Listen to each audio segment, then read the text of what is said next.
Welcome, your saltwater guide, Captain Dave Hansen. We got a good podcast for you today. We're going back old school, going back to how we did it when this whole thing first started. Just me talking to you about fishing. Today we're talking fishing. We're talking about how, where, why, and what. And I'll do my best. It's Thursday. We used to open up Thursdays every Thursday to all the questions people could ask about fishing. We're going to stay away from the politics today, all the closures and all that stuff. It's just strictly fishing today. And yes, we made it. We're tied up to the dock here in beautiful Long Beach, Alamitos Bay, right straight across from the Long Beach shipyard. We got the boat up here. We drove last night until about 12:30, I think, is when we docked in Dana Point. And then got up early this morning. Mr. Todd Manser surveyed the boat, figured out all the things he needs to do to it. And Ron and I took off, and we're here in beautiful Long Beach Harbor. Ron just took off to his house, so it's just us hanging out, chit-chatting about fishing. If you guys have any burning desire, questions you need to know about, whatever you want to know about fishing, you can leave your comments on the side of the screen. I'll do my very best to answer any of the comments.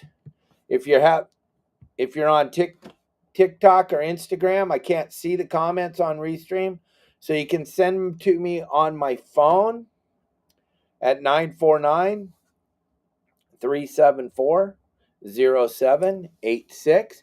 And remember, yeah, I know a couple people there. Remember, gang, this is live. So we're doing this live, and this is for you guys. So I'll throw my phone number up on the screen. I think I have it here. Yep, there it is. And it's Fishing Booker Thursday. Fishing Booker is a big sponsor of Your Saltwater Guide. They've been with us for quite a while here.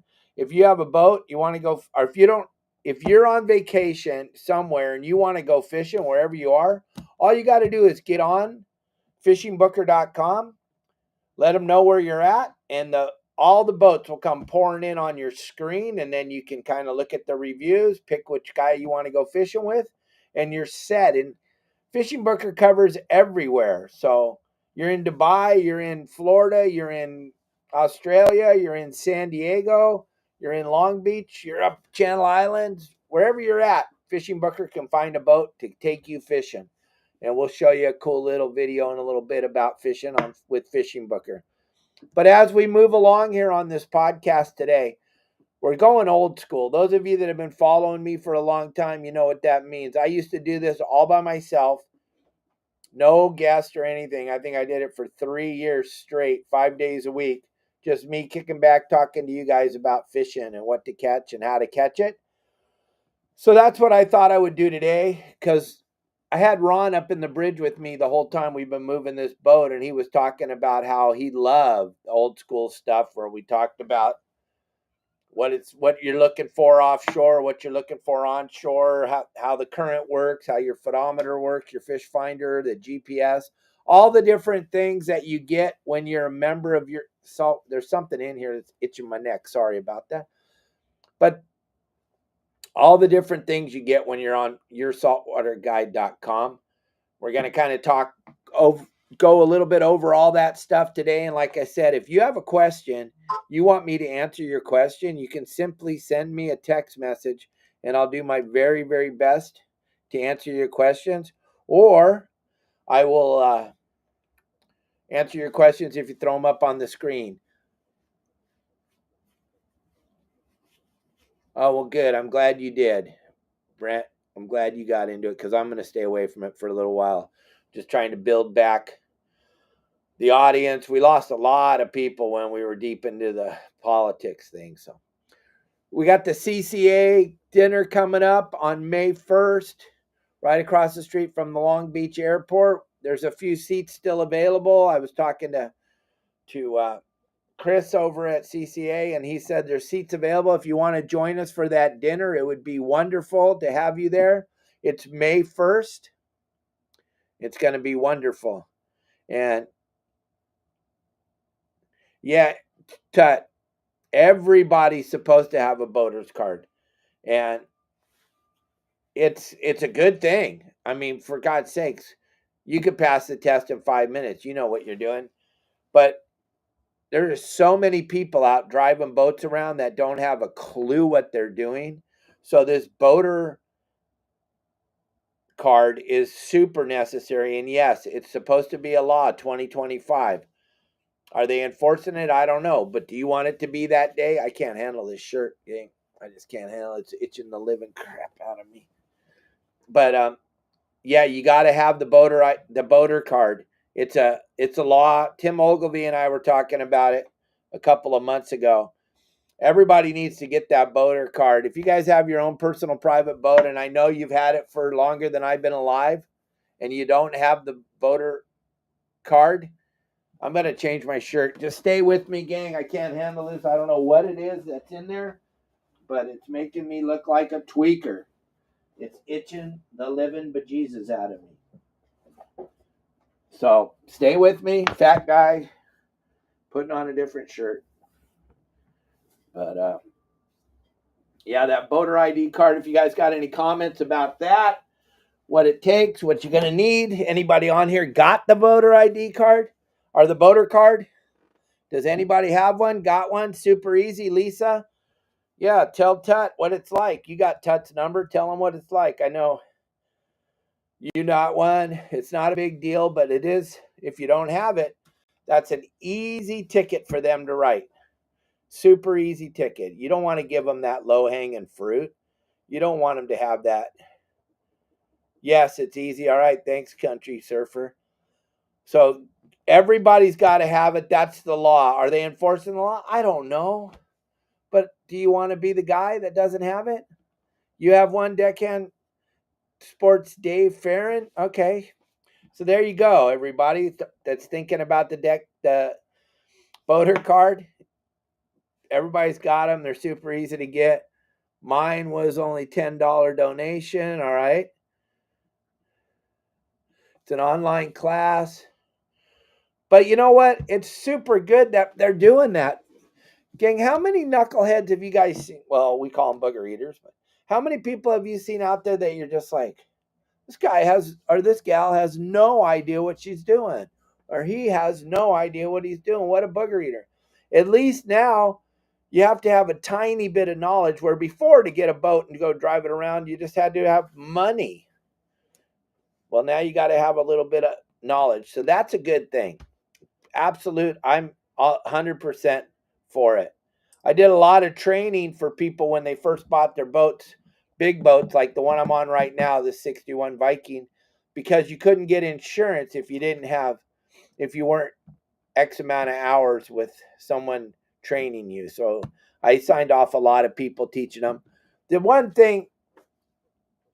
most important thing about owning a boat is learning how to dock it. I used to talk about this back in the day when I was just before all the internet stuff, and I was just your saltwater guide, and I went out with you on your boat. We would talk about this all the time. My members, my clients, my friends, they would ask me, how come nobody's down here in the harbor using their boats? And I'd tell them, because they're terrified of the dock.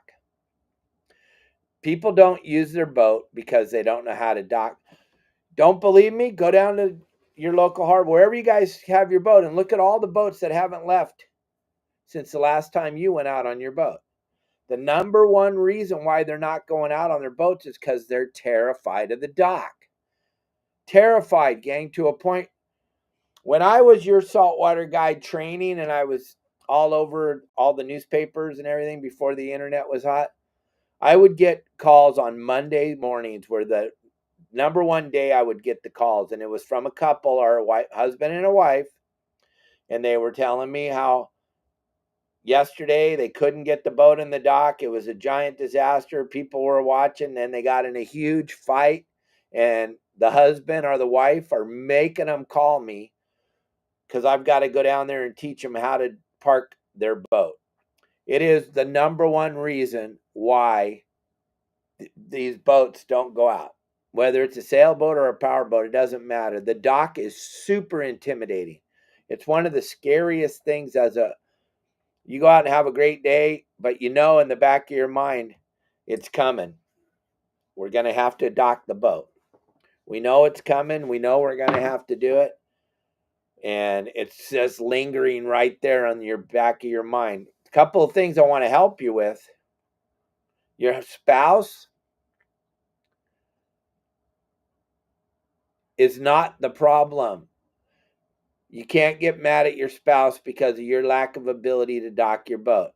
We have a whole series of videos on social media about docking your boat. But one thing you got to understand is it's not an emergency situation if you've been trained proper and you understand how the boat moves. It's all about going as slow as you can. When I see these guys docking their boats, hot dogging, super fast, water going over the stern or up on the swim step when they're docking, I just laugh. There's no reason for that. There's no need for that.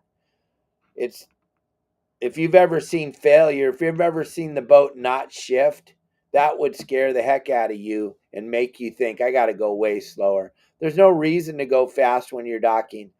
And then the other thing is when something starts to go haywire and it looks like you're not going to make it, you got to stop. You cannot drive out of a situation because that's when you're going to cause all the damage.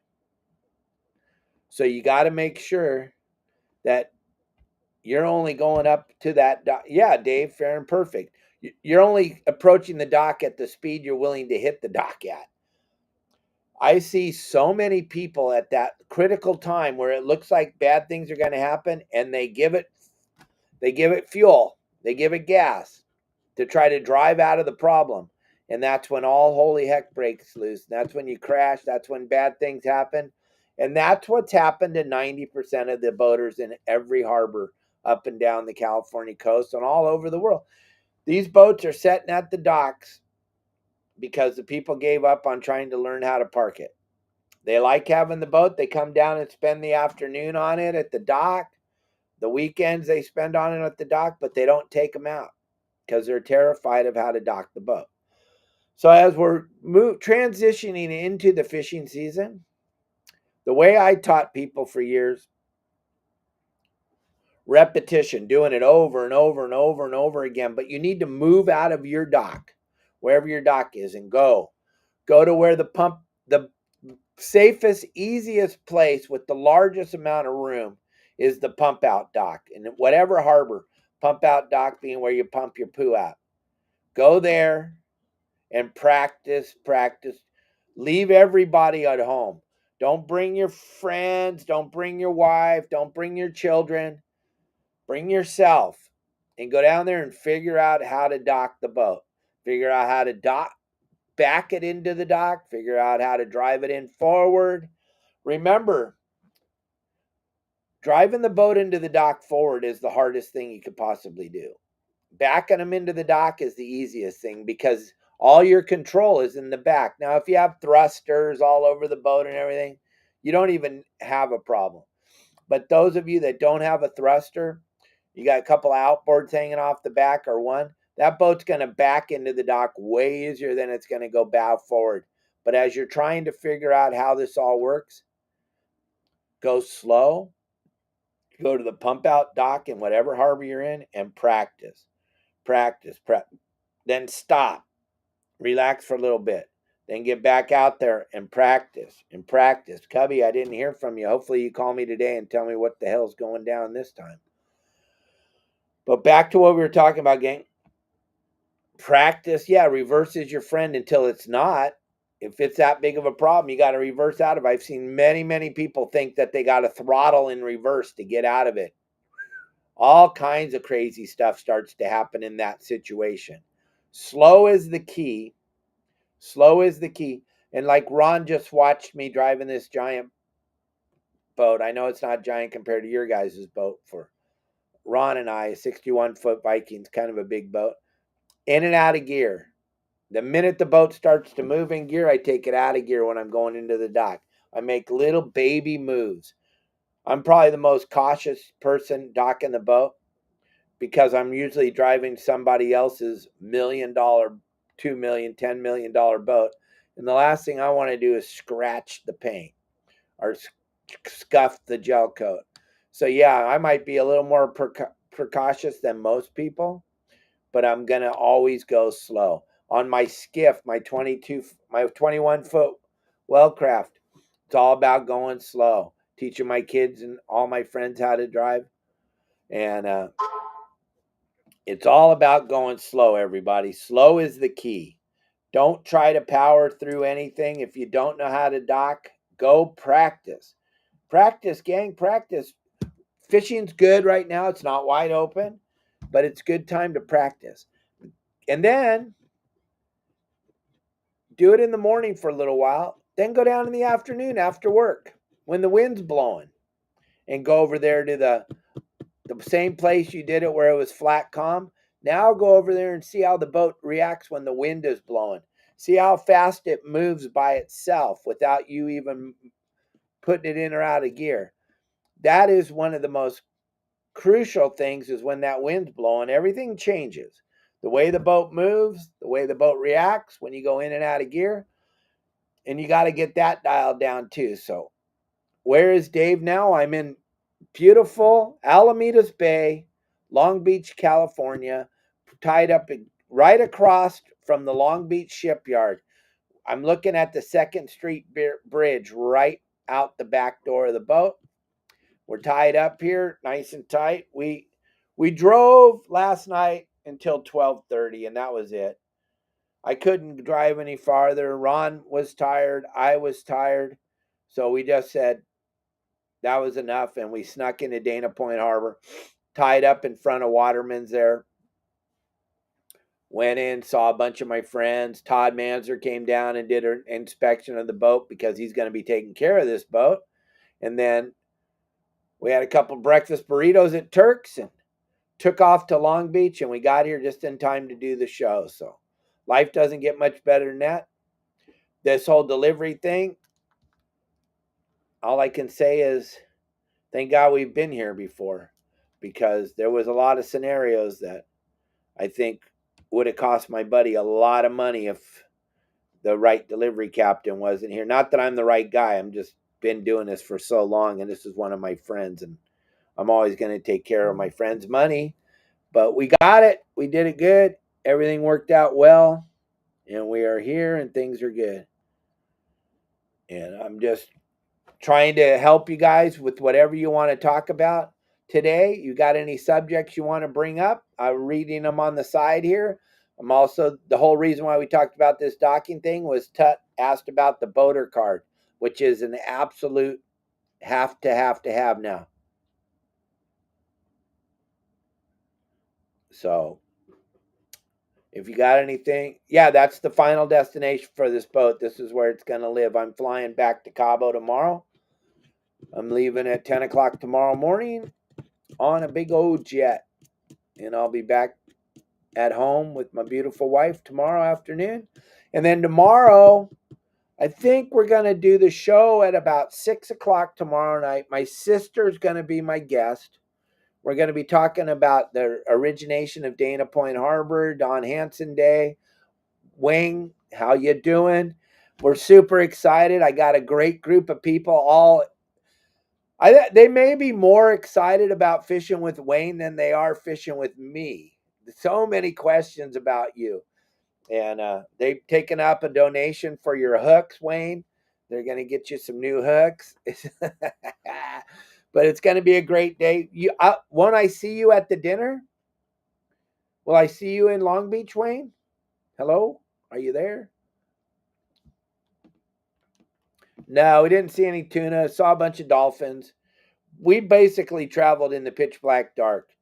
By the time that they released the boat from customs in Ensenada, it was 7 o'clock at night. So we only drove for about an hour and a half in the light. And we didn't see any tuna, but we weren't looking for tuna. I wasn't really looking for anything but a bed. Oh, good, Wayne. I'll see you there. I will be there with a handful of my friends, and we'll be hanging out. Probably going to put me over in the corner like they usually do, because you know me, I'm always causing problems. And yes, Cubby, the monkey does need me. Yes, yes, yes. It was wonderful. I had burritos at breakfast burritos at Turks this morning. They were wonderful. The ride up here to Long Beach was beautiful. We got into the harbor here we got into Alamitos Bay right as the wind started to blow. So it was perfect. I had a really good time doing this delivery, brought back some memories. Man, like I was telling my buddy Ron, I hadn't parked the boat. I know you guys call it docking since War Heroes on Water last year, but I still can do it. It's kind of weird. But yeah, we're super excited about Don Hanson Day. My sister will be a part of the show tomorrow. We'll talk about the origination of Dana Point and the Festival of the Whales. We got a lot to talk about tomorrow. And my buddy Chad from Hookup Baits was going to be my guest, but now because of all this delivery and stuff, he's going to be our guest next Friday. So he'll be on next Friday. It'll be wonderful, wonderful day talking about hookup baits and all the great things. But today is Fishing Booker Thursday, and we always talk about Fishing Booker and how easy it is to book a trip on any boat anywhere when you're on fishingbooker.com. Check out this little video and we'll get right back into the show. Listen, if you guys got any questions about anything that's coming up, you want to figure out how you fish Catalina or San Clemente Island or the coast or how to find squid, whatever you got, I got answers. Here we go. No matter where you are, fishingbooker.com can find you a boat to fish on. But there's nothing like fishing with your kids. Nothing like going fishing with your son or your daughter, being out on a boat that can actually find your fish and get memories and take pictures like that and just fish with your kids. There's nothing like it. Let fishingbooker.com find the right fishing boat for you. Go to fishingbooker.com, wherever you are on the planet, and they'll find you a boat to go fishing on.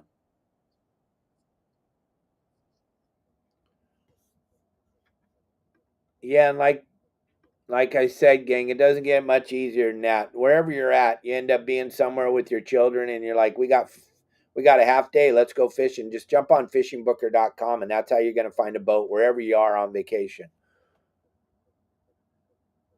And Alan, I don't do that anymore for a living. I have Captain Al Clowers down in San Diego. I got Captain Pablo Fernandez in Mission Bay. I got Justin Botrell in Long Beach. Those are all good friends, part of my family. And they all have charter boats, but me, after 50 years, I hung it up. I do social media now. I do a live podcast 6 days a week. I put out 3 brand new videos every single day. I do a live podcast Monday through Friday at 12 o'clock. I do a live podcast Saturday mornings at 9 o'clock. So, yeah, no more charters, no more charter boats, but I can get you on some of the best, fishing with some of the best human beings on the planet that have done it for their whole lives. And, oh, that would be wonderful. That would be wonderful. That would be a fun day with Chad on the boat. That would be lovely if that could happen.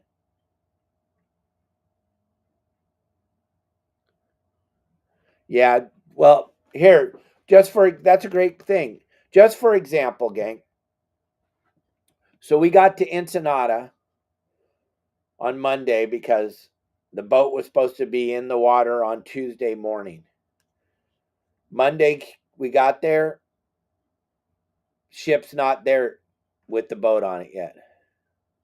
So Tuesday, no ship. Tuesday night, Tuesday afternoon, the ship's there. But they tell me that they're not going to unload our boat until Wednesday morning at 9 o'clock.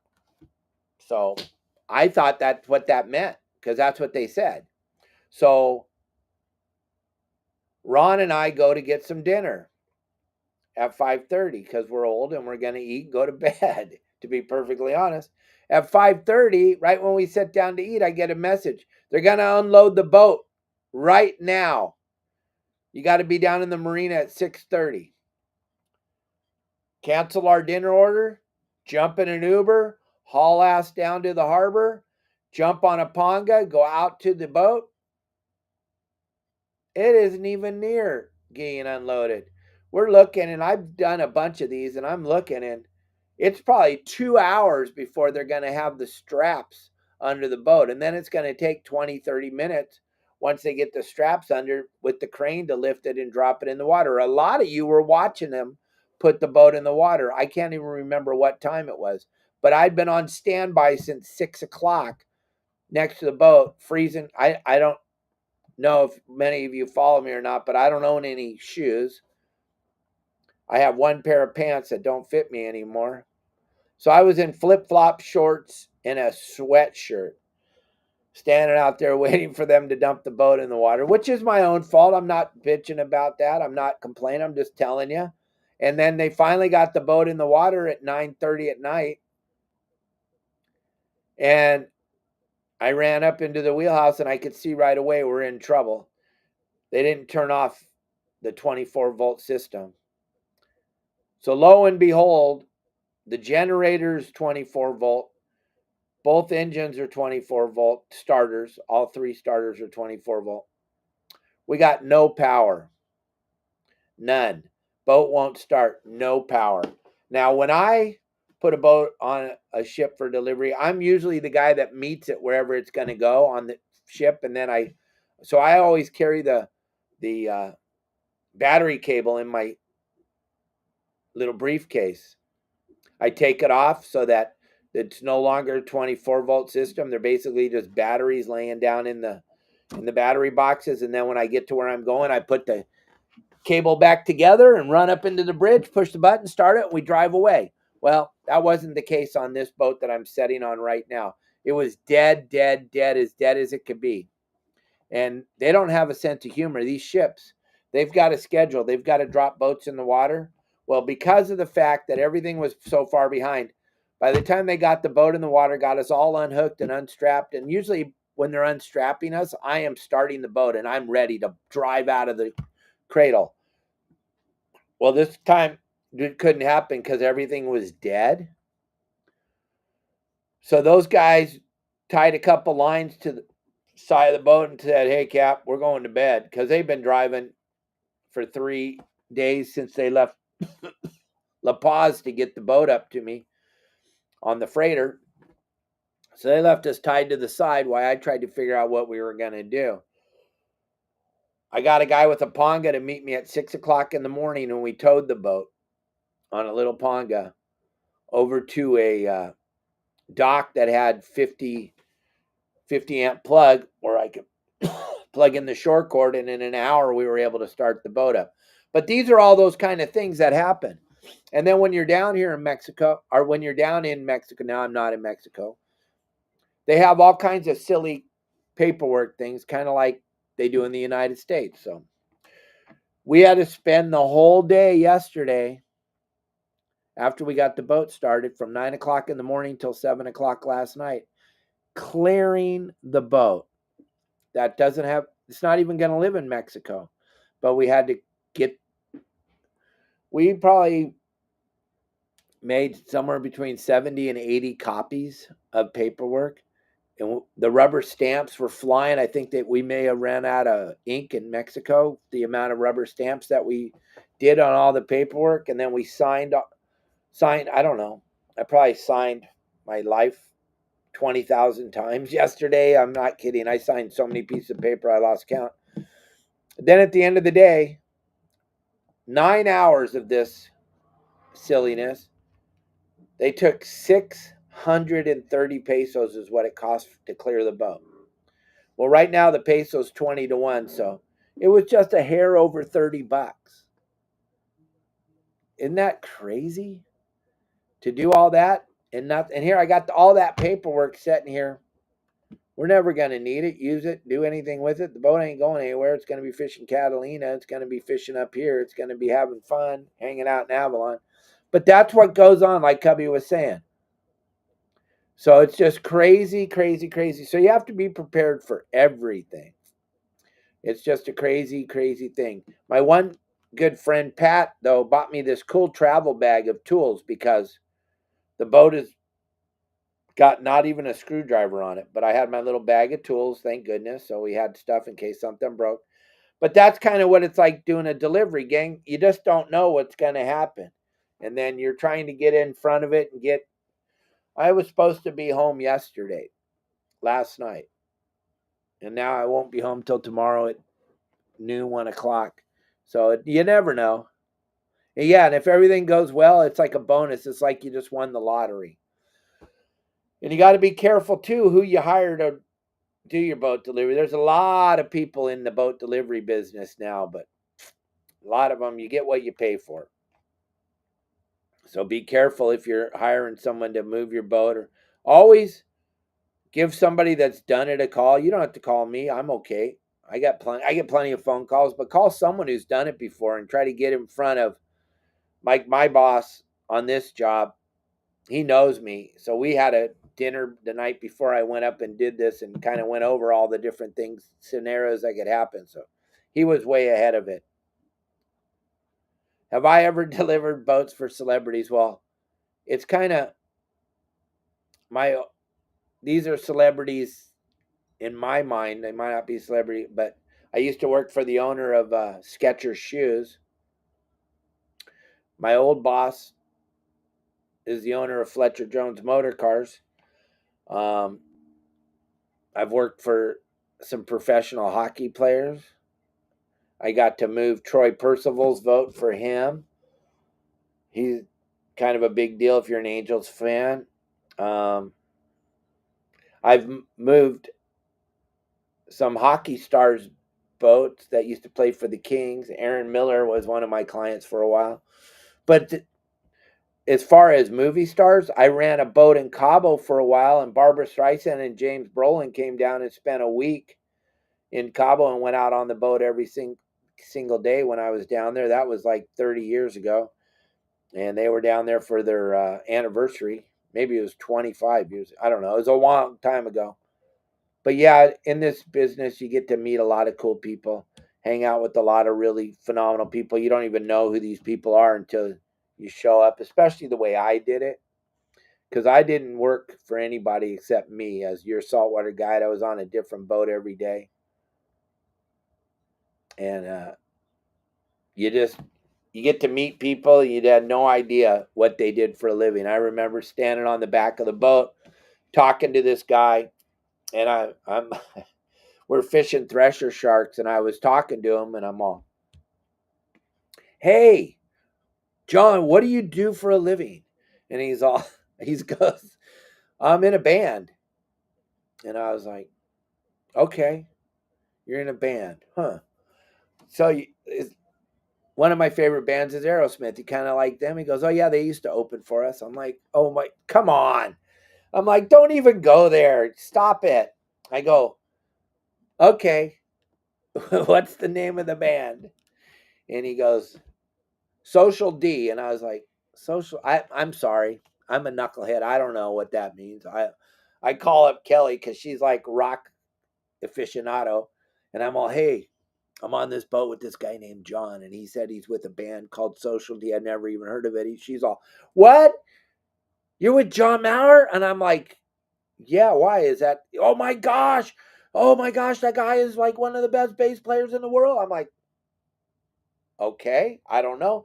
She goes, "That's your son, my son Zach, who's 34 now. That's his favorite band." And I'm like, "Well, I don't pay attention to that kind of stuff."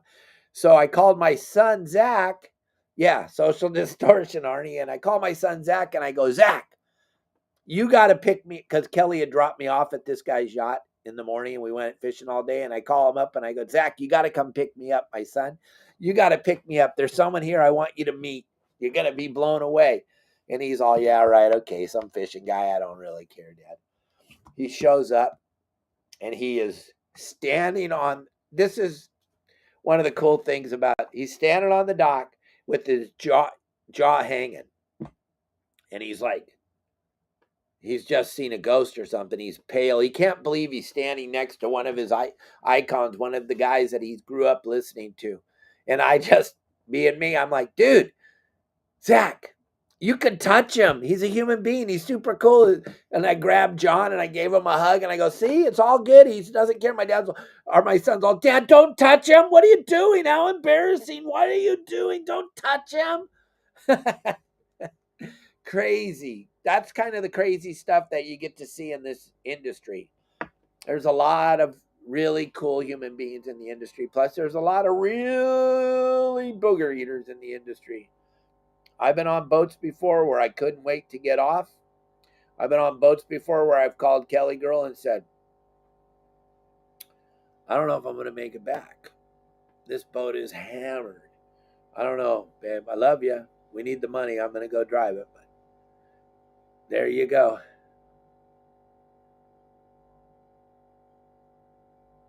And then there's a great story. If you guys look up an interview with Joe Walsh, it's an incredible interview. Him and David Crosby together on their sailboat at San Clemente Island, hanging out with the Navy while they're dropping bombs in Pyramid Head.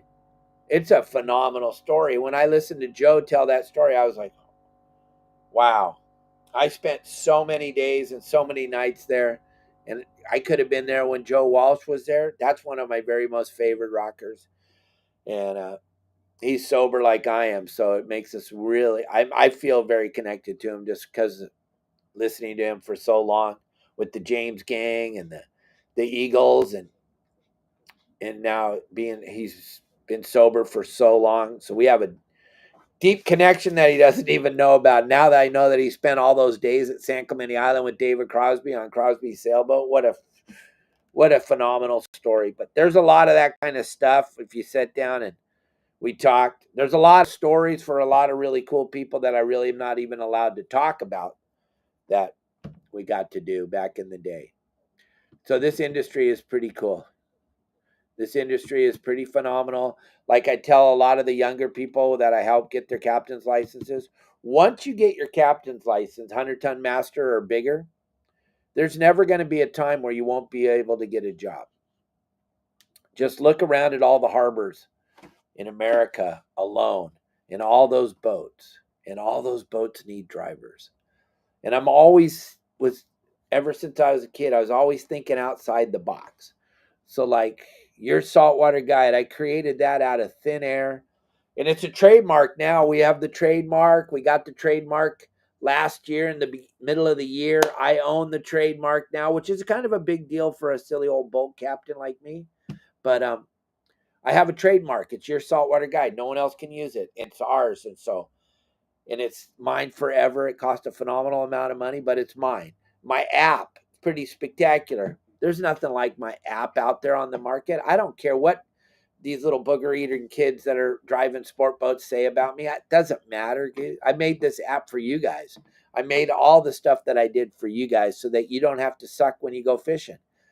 I know you guys spend a lot of time looking at fish counts, thinking, how do I accomplish what these sport boat captains are doing every day? Well, now there's a website and an app that allows you to do that. But I was sitting in on my little boat one day with this person that I knew was the head of marketing for Verizon, and I was just teaching her about all the different things on the water, and she said, have you ever thought about teaching other people? And I was all, no, nobody does that. Oh my gosh, this was probably early 2001, 2002 when I launched Your Saltwater Guide, and I didn't know what to do, but she said that you can make a business out of that. And I was like, well, no one does that. And she was like, there you go. And I was like, there I go. What are you talking about? She goes, that's it. You can take people out on their boats and teach them all the stuff you told me about. And I was like, nobody does that. No. And she goes, well, what do guys read? What do fishermen read?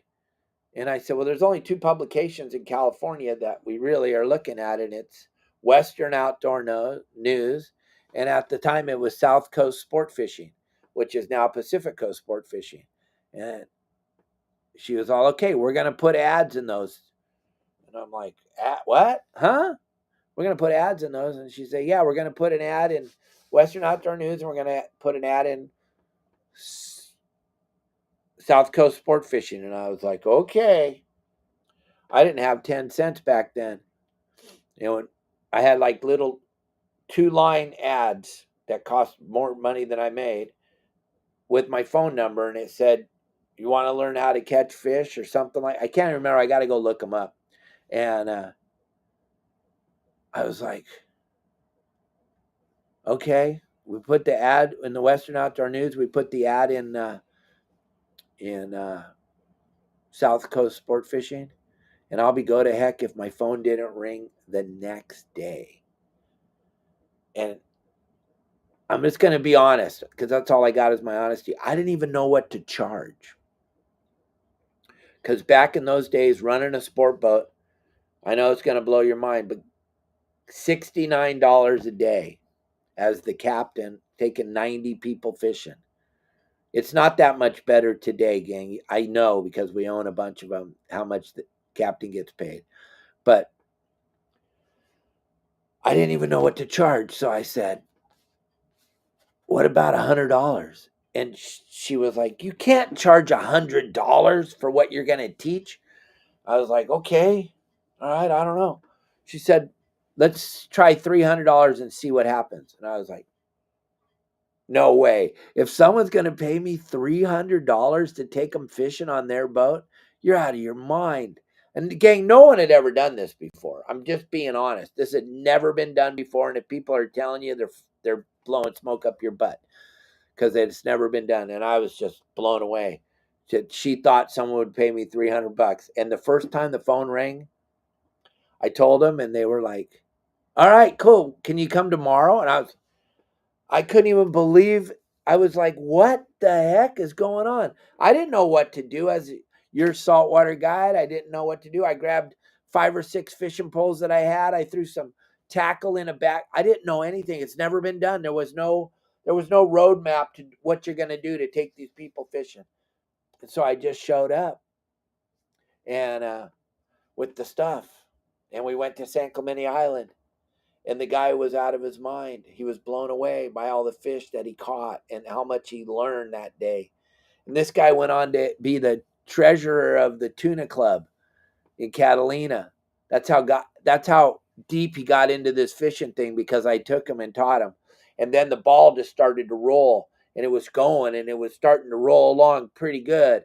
And then I was working with Phil Freeman at 976 Tuna, and we were promoting me, and he had the gold members thing where I would give information on the gold members page. And I was starting to work. And the gal that helped me get this thing started said, stop.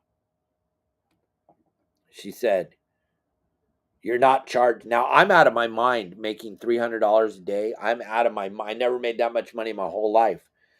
And she said, stop. We got a problem. And I was like, what's that? What? I have no problem. This is the most coolest thing I've ever seen. I'm going on a different boat every day, having the time of my life. And I'm in flip-flop shorts and a t-shirt. I'm going on all these cool boats, meeting all these cool people. She said, no, you're not charging enough. We got to get people to start saying no. That didn't make sense to me. I'm not a marketing guy at that time. I didn't know anything about any. I was like, what do you mean we got to get them? I don't want anybody to say no. She said, honey, everybody's saying yes. That means you're not charging enough. I was like, come on, I'm getting $300 cash to go fishing on these people's boats every day. She goes, I know, but it's not going to mean anything till we can get people to say no. I didn't understand that. She told me we got to go to 500. I was like, I can't charge 500 for this. I'm just blown away that I could charge 300. So her and I decided we go with 400. And it didn't even slow the phone down. Didn't even slow it down, gang. It was just going absolutely ringing off the hook, absolute bananas. And nobody would say no. So then we went to 5. And 5, that was it. That's where we got. And this was in 2004, 2002. 2002, I think it was, now that I'm remembering everything. And I was like, okay. She's like, that's the threshold, 5. Now we got some people saying no. You're building up your client base. You're getting to go out on some way nicer boats. Things are starting. This is where you wanted to take your business. I was like, okay. Then I was working on all these different boats and I was catching all these fish and I was calling into 976 every day, giving my private boater reports, and things were going really, really good. And the momentum and everything was happening, and I was super happy. And I came from the sport boat world where I took 90 people fishing or 60 people fishing every day. And now I'm going out with 2 or 3 people. Now I had to understand that we didn't need 900 fish every day, where I did before. Now I only need 10 or 12. That was another learning curve for me to understand. Because at the end of the day, everybody on the boat doesn't want their limit. They just want to catch some fish and take them home and eat them. So I was back in those days, you could have 10 calico bass, you could have 10 sand bass, you could have 10 yellowtail, you could have 10, you could have 3, you could have 2 of all these different fish, you could have 5 halibut. And I thought we needed limits every day. So that was hard for me to wrap my head around. Not that we weren't catching them, but that we didn't need to catch them. That we could be okay just catching a handful and it would be the best time of their lives. And so then I started to learn how to run the business a little bit more and start to explain to people that the day you bring me with you, that's not the day to bring all your buddies. You're not bringing me as a deckhand. You're bringing me to teach you about the island or teach you about the coast. So we started to get away from the kill, kill, kill mentality of Dave Hansen and started to get into the teach, teach, teach. How currents work, how you can read birds and the kelp and all the different things. And then Jason and Ali from Bloody Decks called me up and said, hey, we're going to build a website called Fish Dope. You want to come over and help us? And I was like very skeptical because I was working with Phil Freeman and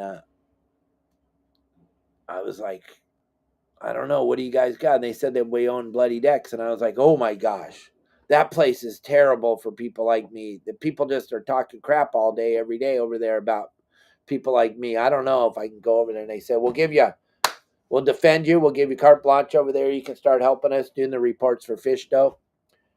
And I'll tell you what, when I went over there to Bloody Decks in the heyday, in the beginning, it was insane.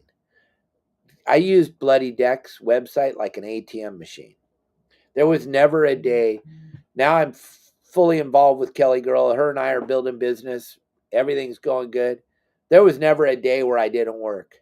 My best year, I was on 149 different boats, plus running the freelance, plus running other sport boats and six-pack charter boats. But I was on 149 different boats that one year. And I think that was 2006. And then when they built Fish Dope, it just really went bananas and it just took off. And Jason and Ollie are good friends of mine. And then in 2017, I decided to build my own website and I decided to build my own app. And so I left the safety and security of those guys and I went on to build what we are all involved in today, yoursaltwaterguide.com. But in that time, I created another business out of thin air that no one had ever done before. And if they tell you they did, they're full of crap. In 2006, 2007, Phil Freeman and he helped me tremendously at Bloody Decks, or at 976 Tuna. I started I had a 46-foot Bertram at the time, and we didn't have any money and things weren't going good and we were going in the winter. I didn't know what to do. And I started that hoop netting thing out of thin air. No one had ever paid money to go on a boat to go hoop netting ever. I don't care if they tell you they did. They're blowing smoke up your butt. We created it out of thin air. We were the only guy doing it. 2006. 5 hours of hooping inside a Long Beach harbor. I give you all the beer you can drink, all the pizza you can eat, all the water you can drink. And 5 hours of hooping in Long Beach Harbor. People never even heard of hoop netting. They didn't even know what the hell it was. That first year we ran 48 trips. 40 of them we didn't even catch any lobsters. It was terrible. It was horrible. And then it rained and then we started catching lobsters. But in the middle of that time, Kelly caught the world record lobster. Even though people said they caught bigger, they forgot to tell anybody. And that took that business. Now you can't go to a harbor sport fishing landing anywhere that's not running hoop net charters. Every 6-pack, every 4-pack, every 2-pack, they're all doing it now. But no one had done it. We created that business. So I'm always thinking outside the box. I'm an innovator. I'm just a silly old fisherman. But yeah, if you tell you, if they tell, yeah, all we have is the flat nets. And I remember when Ben started making the rigids and there was another company making them. And that's when he started sponsoring your saltwater guide. And you see what happened after that when they made the rigid nets and how this thing progressed and everything. But you can go back and look. We were there in the very beginning. No one had ever done it before. And those are just kind of the few of the things about why so many people are interested in listening to what I'm saying, because I've been there. I've done a ton. I've been around. I've seen a lot of cool stuff. I've got to do a lot of cool stuff. But I always want to be there for you guys. I'm the only guy I know of in America that owns a website that personally answers his telephone. And I do that because I would love talking fishing with you guys, and I love your success. And nothing makes me happier than when you call me up after I send you somewhere and you send me pictures of you and your spouse or you and your children with fish. And they don't have to be big, giant fish. That's the misconception of this whole fishing thing. I know everybody wants a 200-pound bluefin, but you know what? Not everybody wants a 200-pound bluefin. A lot of people just want to catch a fish, and children especially. So we try to teach every aspect from flying the kite to catching a mackerel. It all matters. It's super important, and I will want to help all of you. And I'm always there for you. The stories from the 70s and 80s, my attorney told me I'm still not allowed to talk about. Believe me, when I was doing story time 4 years ago or 5 years ago, I had to consult a couple of attorneys and ask them, can I tell these stories? And they're like, no, you can't tell those stories, Dave. You got this giant following. You got all this thing. What's the best lingcod bait? Live mackerel. Remember when I went down there with Jason and we did that what do you call it? South Bay rockfish tournament. Oh my gosh. Jason Hayashi that owns Bloody Decks or Fish Dope, he called me up and he said, Dave, you want to come fish this rockfish tournament? I was like, there's a rockfish tournament? He's all, yeah. I go, all right, I'll come fish it, but you guys got to go catch me a bunch of mackerel. We're only going to fish with live mackerel for bait if we're going to go win a rockfish tournament. He's like, what? And I go, yeah, no one had ever done that before down there. If they did, they forgot to tell anybody. We went down there and we were one of the last boats in at the tournament because I was like, we got so many giant fish on the boat. Nothing under 5 pounds. Not one rockfish under 5 pounds. A lot of over 10. And a 22-pound Southwest Yacht Club bottom fishing tournament. Yep. Southwestern Yacht Club. Yep. It was insane. And I guess they're having that tournament again this Saturday, gang. If you're down there, it's a fun tournament. It's a lot of fun. They have a big barbecue afterwards. They eat the fish. It's kind of a cool deal. The whole thing is to raise money, right, Wayne? You're not winning any money. You're getting the bragging rights, a plastic trophy, but they're raising money. Raising money. Isn't it for like the orphanages or something, Wayne? I can't remember. I'm sorry. I got way too many things bouncing around in my brain right now, but I know it's really good what they're doing. Gang, tomorrow's show is going to be late. It's going to be 6 o'clock tomorrow night because I'm traveling back to Cabo tomorrow to see my beautiful wife and my monkey and all the other things.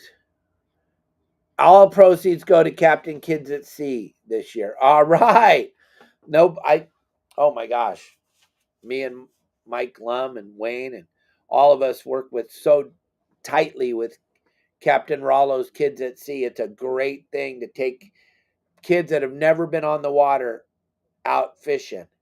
All the proceeds that get gathered up from Rollo's Kids at Sea all go to taking kids fishing, which is absolutely incredible. That there's actually people that live a couple miles from the ocean in California and they don't know. They've never been out fishing. That's ridiculous. So I've been helping with that for years. I'm glad that's where the proceeds are going. Taking more kids fishing, that's phenomenal. Everybody should be involved in that tournament. If you have a boat in San Diego, whether you know how to catch big giant rock cod or not, it doesn't matter. One of you guys could drop down a strip of squid and catch a 20-pound lingcod and win the whole thing. One of you could drop down a piece of squid or a live mackerel and catch 5 big reds and win the whole thing. You don't know. It's just fish. But the proceeds, that's the most important part. The money that's being raised to take kids fishing, that's super exciting, super important to me and my family. We've been doing it for a very long time. My dad was Mr. Give Back. Kids, kids, kids. He pounded it into my sister, my brother, and I's heads how important it was to get the children involved. Nobody gave back more than my old man. God rest his soul. I got to see his statue or his plaque this morning in Don Hanson Square. I got to be in there for a few minutes, hanging out, talking to everybody down the harbor. Thank God for what my father built. It's such a phenomenal community in Dana Point Harbor, and I'm so glad that I'm a family member. Very honored to be here. I'm super happy that you guys watch me and listen to what I have to say every day. It really does make my day a little bit nicer. I've been doing this 5 days a week for 4.5 years now, and I get a lot out of it. I know you guys come to me and tell me you get a lot out of it. I really get a lot out of it, so I can't thank you all enough. Where's Justin today? Justin was supposed to be here with me today on the boat. He wanted to see it. He wanted to come down and be here. I mean, I'm not that far away from his boat. Justin went to the tire store this morning. Right before I went live, he was still at the tire store trying to get his alignment done that he'd already paid for, that they ripped him off for. And so I don't know if he's still there. I saw him on here 30, 40 comments ago for a minute. I'm not sure if Justin's still at the tire store, but I bet he's not a happy young man right now. But I didn't see many questions. I tried to tell the best story I could possibly tell about how I got to where I am today. It's all real. There's no lies. I have no reason to lie to you. None of us. The only person I really have a need to lie to isn't even here right now. She's at home with the monkeys. I have no reason to lie to you guys. Everything I said was true. You can look at all. Just got into Long Beach. All right, you're here. Justin will be down here on the boat in a few minutes, but we're going to end the podcast. Did you see the boat when you came over the bridge? It's kind of hard not to see. Matt Ryan has questions. What was his questions? I missed it. I'm sorry. I was too busy talking about myself. Matt Ryan. Hello. They must not have been that important, huh, Lisa?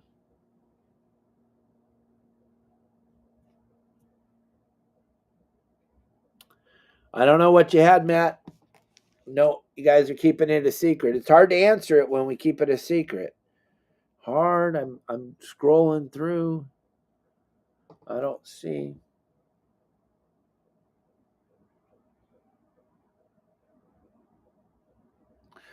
Oh, Jamie, you have the same problem I have with Mike Lewis? That's funny. I don't see anything.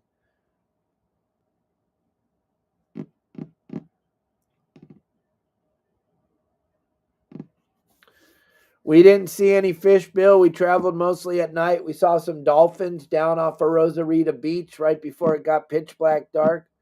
Um, yeah, I'm not seeing anything from Matt Ryan. So if he's leaving his questions, they're not coming through.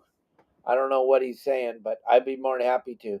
It's 120 miles from Ensenada Harbor to where I'm at in Alamedas Bay, and we burned just a little over 600 gallons. We cruised at 20 knots most of the time, burning 60 gallons an hour. Then when it was pitch black dark, we slowed her down, and then we did 20 knots all the way home this morning in the light. 3 up from the bottom of YouTube. Just what is it, Rick? Water was 57 to 59. I never saw anything. I never saw any 60-degree water. Dominic acid, that's funny. The California sea lions are not dying of dominic acid. They're not eating people because of dominic acid. They're eating people because they're starving to death. There's no dominic acid. It's called red tide. It happens every year. Bill, I'm sure Bill knows more about it than I do, but urban runoff, raw sewage, the Malibu fires. Let's talk about real stuff that no one's talking about. Raw sewage pouring out of all the sewers up and down the coast. Look around, gang. Here's something. I know the water equality people don't want to say anything. Nobody wants to say anything. I don't know how long you guys have lived in Southern California. I was born here, 1962. I was born in Southern California, in Laguna Beach, California. There was a sewer treatment plant in Laguna back then. There was a little small one in San Clemente. There was a couple more up and down the California coast. Since then, I don't see a lot of sewer treatment plants being built. Where's all the sewage going, gang? Nobody ever thinks about this. You guys brought it up, so I'm going to... Has anybody moved to Southern California since 1962?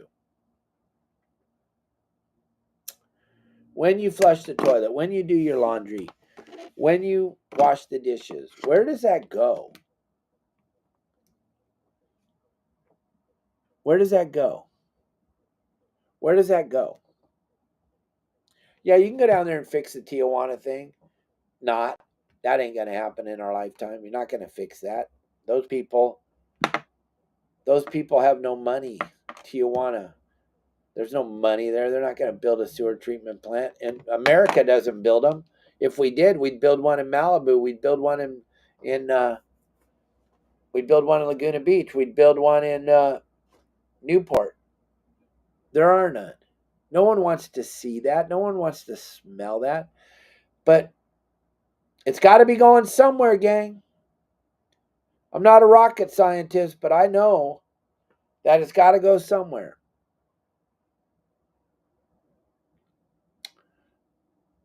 Tell me, where's it going?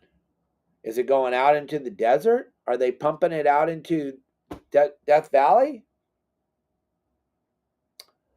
I don't think so. They're pumping it into the ocean because you can't see it, but it's there. But then we don't talk about that. Remember, the only problem is you and me in fishing. That's the only problem. You and me dropping a piece of string in the water and fishing. That's the only problem. But we weren't going to talk about politics today. But this thing about the dominic acid, and that's why the sea lions are eating people. I told you guys years ago on this show that they were going to start eating people. They're trying to eat you because they're starving to death. I had Jim Shockey on here the other day. Him and I talked about it. Gang, him and I talked about it. Him and I talked about you can't have this animal just running amok with no absolute... I know everything needs to live and everything. We got no problem with people dying every single day. But boy, if a sea lion dies, it's the end of the world. You can't let an animal run amok. You just can't. You just can't. These things are gone unchecked. They've never been managed. It's crazy. But I'm going to get off of here. I love all of you. Thank you all very, very much. I got a super important phone call. It's my son. And he's one of the most important people in my life. All right.